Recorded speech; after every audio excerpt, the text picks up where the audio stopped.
రక్షకుడైన యేసు క్రీస్తు అతి శ్రేష్టమైన నామాన్ని బట్టి ఈ ఉదయకాల హోసన్న దైవ సందేశాలనే కార్యక్రమం వింటున్న దేవుని బిడ్డలని మీకు శుభం కలుగునగాక. అందరికీ వందనాలు.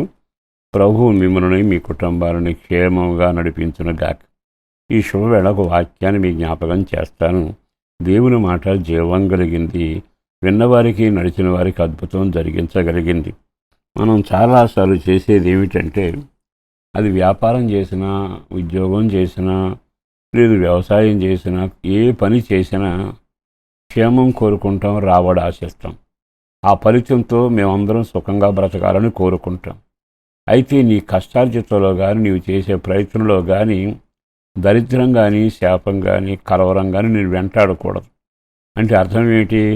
నువ్వు 100 రూపాయలు సంపాదించినా, 1000 రూపాయలు సంపాదించినా అది నీ పిల్లలకు దీవెనకరంగా, ఆశీర్వాదకరంగా ఉంటే సమృద్ధిగా తింటారు. దాని మీద ఆయన చేతులు ఉంచుతాడు. అభివృద్ధిని నువ్వు చూస్తావు, లోటు లేకుండా బ్రతకగలవు. కానీ నీ కష్టార్జితంలో, ప్రయాసలో ఒకవేళ అపనమ్మకస్తుడిగా ఉంటే, అంటే నీవు నమ్మకస్తుడిగా బ్రతకపోతే నీ కష్టార్జితం నీకు దీవెనకరంగా మారదు. ఒక వ్యక్తి జీవితం ఆశీర్వదించబడాలంటే మనిషి నమ్మకస్తుడిగా నిలబడాలి. నమ్మకస్తునికి మెండైన దీవెనలు కలుగుతాయి అని ఉంది.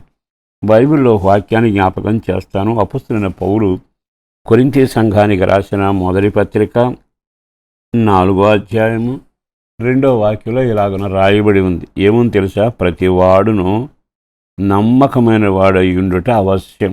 ప్రతివాడును అంటే మినహాయింపు లేదుగా.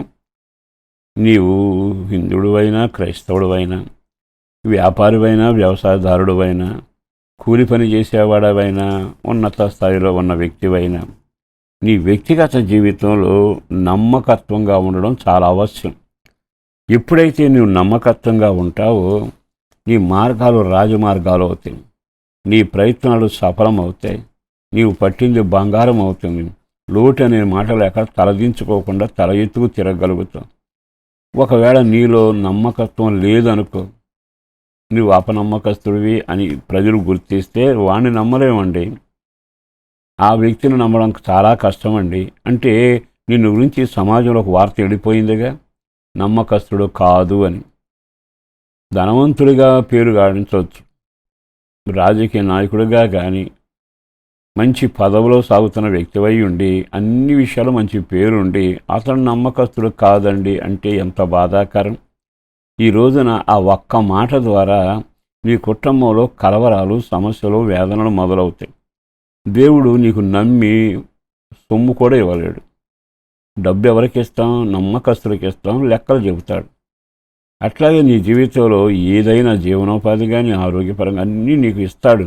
కానీ నమ్మకస్తుడిగా కనబడకపోతే ఆయన ఇతనికి నేను ఏమిచ్చినా వ్యర్థమే అని అంచనా వేస్తాడు. ఎందుకు ఈ మాట జ్ఞాపకం చేస్తున్నాను అంటే, మన జీవితాలు ఆశీర్వాదకరంగా మారాలి అని కోరుకున్నప్పుడల్లా, చిన్న కుటుంబమే కావచ్చు, నమ్మకస్తుడిగా ఉండాలిగా. ఆ నమ్మకస్తుడిగా లేనప్పుడు చాలా ఇబ్బందులు పడతారు. ఓసారట 2 స్నేహితులు ఉండేవాడు. ఒక అతను మక్కా వెడతా తన దగ్గర ఉన్న పింగాణి జడలో ఖర్జూర పండులు వేసి, నేను వచ్చేంతవరకు ఇవి నీ దగ్గరే ఉంచు అని చెల్లాడట. మరలా వచ్చాక తీసుకున్నాడు. తీసుకుంటే అది తీసుకెళ్ళాక తాను అన్నిటినీ కుమ్మరిచ్చాడు. లోపల బంగారు నాణాలు పెట్టి పైన కాయలు పోసి ఆ ఇంట్లో పెట్టి వెళ్ళాడు. ఆ సంగతి అతగాడికి చెప్పలా. ఇది జరిగేటప్పుడు నా బంగారు నాణ్యాలు లేవు, ఇందులో ఏమయ్యాయని అడిగాడు. నువ్వు ఇచ్చిన జాడి ఇచ్చినట్టే ఉంది, నేనేం ముట్టలేదు అన్నాడు. రాజుగారి దగ్గరికి వెళ్ళి రాజుగారికి చెప్పుకున్నారు.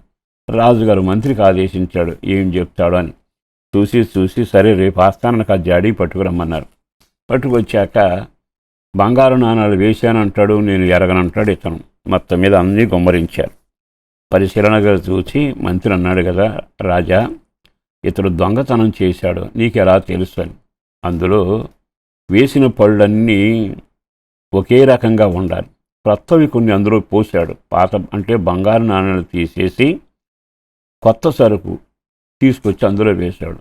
అతను ఇచ్చిన పాత సరుకు అంటే ఖర్జూరాలను ఒకే రంగులో ఉండాలిగా, కొత్తవి ఎలా వచ్చాయి? దీన్ని బట్టి ఇతడు తప్పక నమ్మకస్తుడు కాదు. వెంటనే శిక్షించి ఆ నాణ్యాలు విప్పించి ఒక అద్భుతం చేశాడు. ఈ రోజైనా ఈ మాటలు విన్నాకైనా మాటలో నమ్మకం, ఆలోచనలో నమ్మకం, ఆధిపత్యంలో నమ్మకం, ప్రభువు కొరకు నమ్మకం, రక్షణ సామ్రాజ్యంలో నమ్మకం, సంఘంలో నమ్మకం నీ ఉంటే నీ జీవితం ఎల్లప్పుడూ దీవెనకరంగా ఉంటుంది. అట్టి కృప మీకు కలుగునగాక. పరిశుద్ధుడును ప్రేమామడిన ప్రభు వందనాలయం. అపారమైన నీ ప్రేమను బట్టి ధన్యవాదాలు. చేసిన మేలు కొరకు వందనాలు, చేయబోయే కార్యాల కొరకు వందనాలు. రెక్కల నీడలో భద్రపరచండి. కుటుంబ సభ్యులను దీవించండి. ఆరోగ్యం, ఐశ్వర్యం, ప్రార్థన, పరిశుద్ధత, నమ్మకత్వం, రక్షణ కలగాలి. బిడ్డల భవిష్యత్తు, చదువుల రంగంలో ఆరోగ్యపరంగాను, కష్టార్జితం దీవెనకరంగా మార్చి ప్రార్థనలో స్థిరపరిచి నడిపించి మేలు చేయమని, నమ్మకస్తులుగా వీరిని దీవించమని యేసు పేరట వేడుచున్నాం తండ్రి. ఆమేన్.